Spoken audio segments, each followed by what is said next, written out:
کریستیانو رونالدو فوتبالباز معروف جهان و عضو باشگاه یوونتوس از حال یک دختر قرغیز که از بیماری سرطان رنج میکشد خبر گرفته است. یونا دختری نورس قرغیز در یکی از بیمارستان‌های شهر تورینی ایتالیا تبابت میگیرد. در این باره دمیرا بایزاکووا پزشک مرکزی سرطان شناسی قرغیزستان در شبکه‌های اجتماعی خبر داد و نوشت بجز از فوتبالباز معروف اعضای دیگری کلوب یوونتوس هم به دیداربینی یونا رفتند.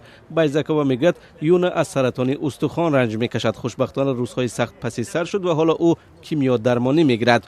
و جز این نمایندگان پلیس شهر تورینی ایتالیا یکی دیگر از بیماران سرطان از قرغیزستان نورپزیل را زیارت کرده و به او هدیه دادند.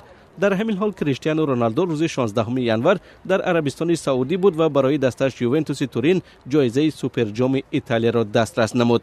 حمله‌گر پرتغالی یوونتوس در قسم دوم بازی توپ را به دروازه میلان رساند و همین کافی بود که دستش کامیاب شود. این 16مین گل رونالدو از زمان گذشتنش به دسته یوونتوس در سال گذشته است. بار اول در میدان شهر جده عربستان سعودی هنرنمایی دو دسته ایتالیا برگزار شد و به زنان نیز اجازه داده شد که بازی را تماشا کنند.